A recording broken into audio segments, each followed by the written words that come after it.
مازادیا بومزور تالو تفته گهدار زیباری اکشوان قربانیانه انکو کفتینه بر پلا دست سر کرنه و 3 سالن بهارا جی خود زندان دا براندین حسرتا دیر کفتن آوی خمکا مازن بو بوه مال باته پشتیهادی آزاد کرن جی هشتا دایبا بنوی باورناکن و دبیجن خونه وقتی هاتی آزاد کرن و ام پیک شد بوین یعنی هوا کو ابرام هاتی است دنیای چون که بس 3 سال بو ام جیانا کو گلا کو نخوش دو گلا کو طول دو همون روزه تقریبا متوزی بو ولی الحمدلله ام گرنو گداری سر بلندین هیچ تام باور نکن ام بجنی خونه ام تر باور نکن ام روزه گلا کو خوش بو ام نخوشی مخر بیر کرن ان شاء الله دخر بنخوشی ان شاء الله دهنا رکام دا ان شاء الله ام سر بلندین ام سر فیرازین گرنو گهداری چون که به تاوان به هات گرتن و گلک ظلم له هات کرن اول 3 سال به غرض دو کریت حبس و زندان دا هرچند گهدال سرسه کیسن جداهات سزادان لیاود بیجید تانها جی اس نزانم که از سرچه هات مگرتن اجبر کد وی کیسه دابتنه مخول هم بردستالات دید و اوانیاساد جیمب کارینا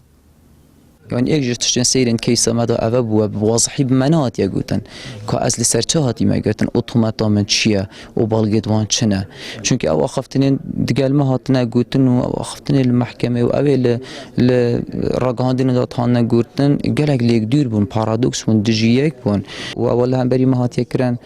سیناریو که تمام دارشتی بو پیشتر حاضری بو هات بون نکرن دی کیسا مدا دادور و دادگاه تومدبار و داخواست کار نبون بلکو تن آزادی خواز و دست حالات هبون دو توجه بون و دویره دا بداخ وکو یاسا هاته کار اینان دادگاه هاته کار اینان لدجیمه اوانه که گیراون نه چالاکوان بون نه روزنامه نوز بون پیشتر سرک وزیر حکومت هرم را گهاند بو گرتین بادینان روزنامه‌وان و چالاکوان نینن گهدار زیباری چت بیجید گهدار زیباری کیه شیروانی کیه زاروک یک جدی بیجید روزنامه وانن و کار ما یه روزنامه وانی شاهده و از لسر راپورتی هات ما گرتن دمیاس هات ما گرتن قلم دستی من دام راپورت لسر کوچا گنج انشالله دستی بودر و ایوالات دیکرج بو سایت پاراگراف لجر چاودیرا کنسولخانه آلمانیا یعنی کار ما شیروان خدای گوارا باشور بو از پیامنر بو چندین کانال راگهاندن من کار کریه و حتی من گرتن جلی چندین سایت و چندین روزنامه من کار کریه هر کسی رو پلن کیسا گرتین بادینان ودد ادگهی توی باوریه که اف کیسا پلانکا دارشت یا پیشوقته بو و دستالات ادویا وان که سابکت آرمان جو 2 ماهی بدنگ نرازی بینید لو ما بابت برطانگی آزادی را در برین الهرم کردستانش گمان بو راستی و نیشان پرسیار السرویت دستالات جیبونه برسف